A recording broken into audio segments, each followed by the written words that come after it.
So you're at the Museum of Colorado Prisons. We're actually here in Canyon City, Colorado. We've been an active museum since 1988.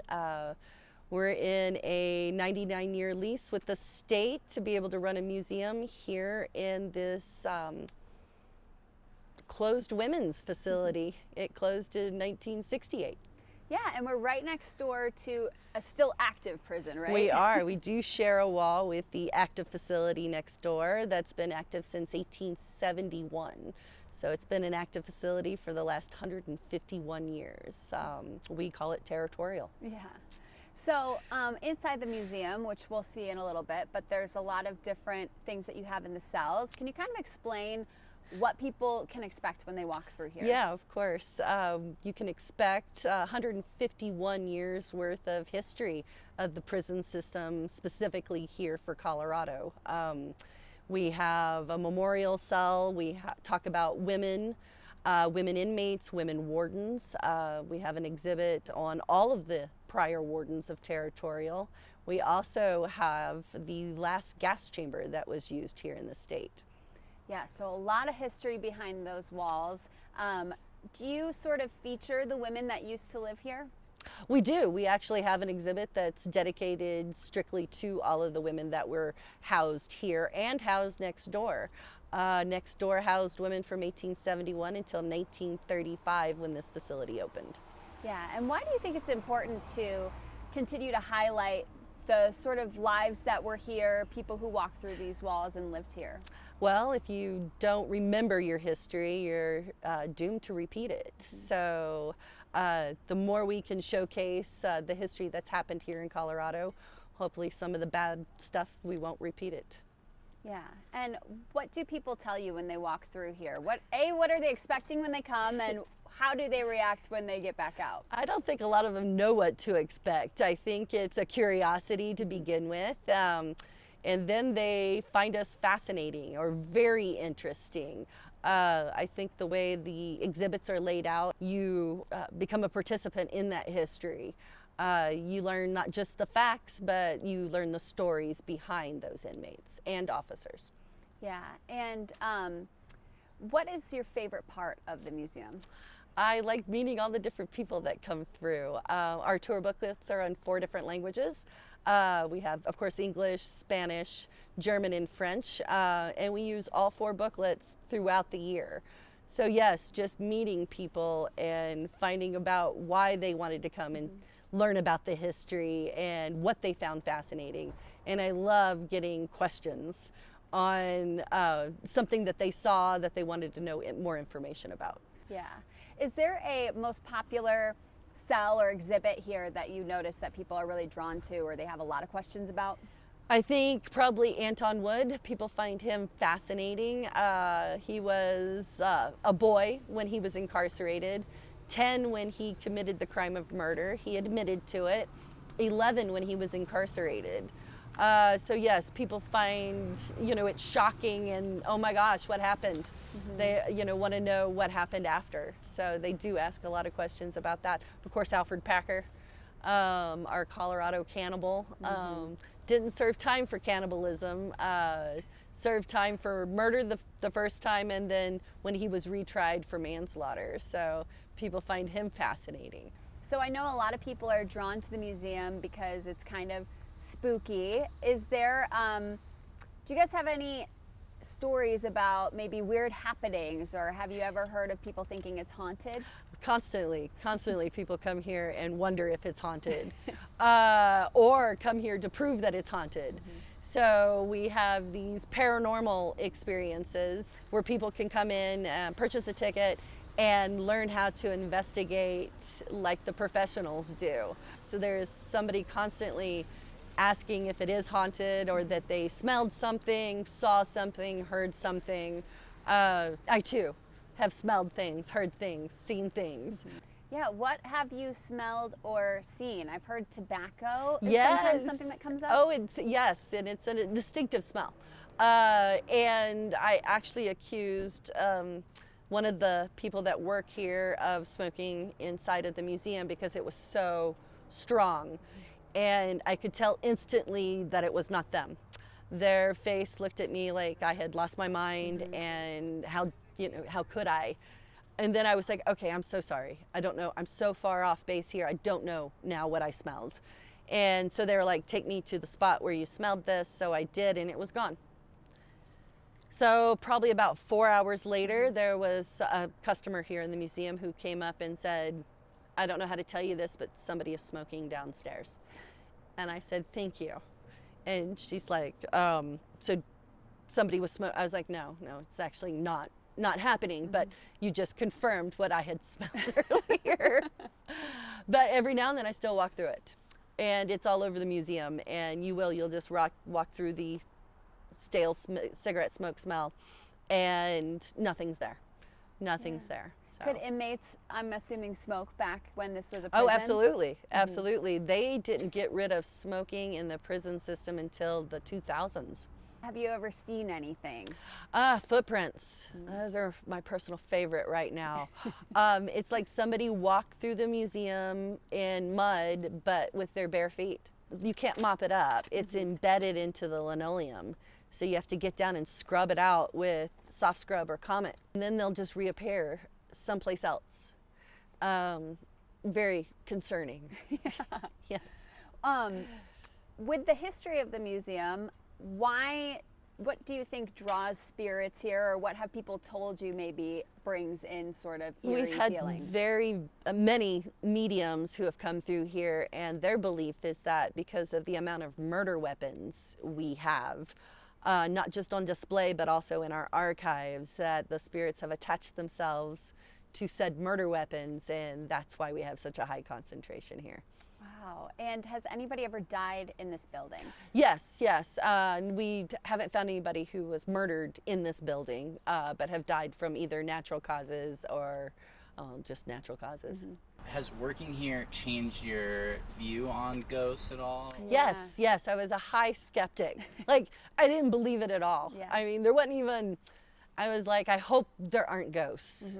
Didn't even enter my brain to think that I'm going to go out there and search for them. So I start working here, working late one night. I've probably been here maybe a week and a half. It's dark. And I hear whistling. And I'm thinking, okay, so somebody must have come back into the museum, like one of the workers. And so I went looking for this sound. And then I could hear footsteps, more whistling. I realized very quickly that there was nobody else in the museum. So I left. I think I even left some lights on and just went home. Didn't think about it again. I come back in the next day. I was last to leave, first to come in. And there are some pictures off of the walls set neatly in one of the chairs. So I realized quickly that I'm not alone in the museum, but I now don't go looking. I go the other way. I say I'm leaving. You guys can have the museum all to yourselves, and I leave. Yeah. Do you feel that the spirits or the energy, does it feel scary? Is it kind of just like you're not alone? What's sort of the emotion that comes over? I don't know. I mean, I don't stick around long enough to find that out. That's what Gold Rush and Ghost Hunts are for those people who want to figure that other side out. No, I don't think it's malevolent. At least I don't feel that it is. At least not directed toward me. But like I said, I don't stick around. I just go home. You can hear it too. Like there will be like what it sounds like a cell door slamming. The cell doors don't slam unless you forcefully slam them. So you can hear stuff off in the distance. And like I said, I don't stick around. Do people kind of do the buddy system that they leave at the same time, or do we people try stick all around? to? Yes, absolutely. It's a group. It's a group thing. But yes, I mean, like the paranormal experiences. There are people out there that run toward the noise or want to encourage someone to speak to them. I'm just not one of those people. What do you find special about the museum, and what is your favorite part? Because I would have to assume you have a more intimate knowledge of the museum than an average visitor. I do. Probably our archives. We've got, I'm not joking, over 10,000 glass negatives. We have microfilm on every inmate from number 1. And none of it's digitized. Oh my I gosh. should say a small portion of it is digitized. I love helping the cold case units out of Denver, California. That is my favorite thing to do, is to help these cold cases try and find an answer to a case that's been cold for decades. Because they have an inkling that maybe one of the former inmates. Yes, could so have DNA is huge right now. Yeah. So sometimes these DNA databases, a familiar match is found. So not the actual person that committed the crime, but definitely somebody in the same family tree. So one of the first things they do is try and find somebody who's already been in prison. Because it's more likely than not somebody who's already been to prison has already committed a crime, may have committed this crime that they're looking for. So I go back into all of their records that I have access to, you know, from their first time that they were incarcerated to their parole records. Yeah. I helped with one where it was on a parole record, it was handwritten, going by girlfriend's last name. So he never officially changed his last name, but he started using his girlfriend's last name, and they were able to find him under his assumed last name, followed him. He discarded something that with his DNA on it. They were able to pick that up, take it, test it, and he was a 99.9% match. Oh. So just little things. Yeah. That's my favorite part. Yeah. And how long ago was that person an inmate? Was that like from 70s. The 70s? Okay. Early 70s, like Wow. 73. Yeah. Yes, yes.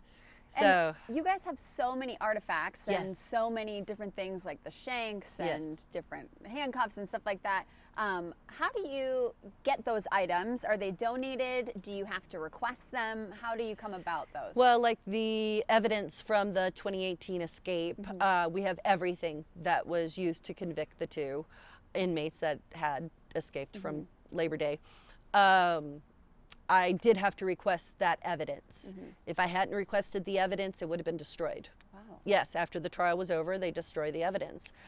So I did ask for that. So that's one of the few things I have asked for. I get something donated every single week. Every single week, somebody donates something here to the museum.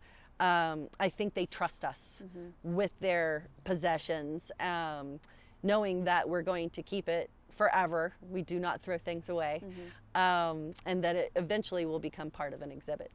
Yeah, and when people donate it, is it from all around the country? Is it just It from does, Colorado? yes. No, it's from everywhere. Like somebody's grandfather who worked at the prison system had certain items that belonged to him, and the family moved to, let's say, Michigan. So now the granddaughter is in possession of these objects, and she doesn't know what to do with them. Gets onto our website, gives us a call, and then ships us the items. Yeah. Yes. That's cool. Yeah, Are we you- just got a jewelry box last week. Wow. Is this museum unique, or are there others like it around the country? Oh, well, we're extremely unique. There is not another prison museum exactly like us. What makes us so unique is that we're housed in a former prison. The first women's prison outside the walls from the men, that we share a wall with an active prison that started off as a territorial prison. So that's what makes us extremely unique. No, but other states do have their own prison museums. Yeah, but this one is a little special. We for are sure. special. Like I said, if you find corrections interesting, if you find history interesting, you're going to find us interesting. So yes, please stop by and see us. Give us a chance.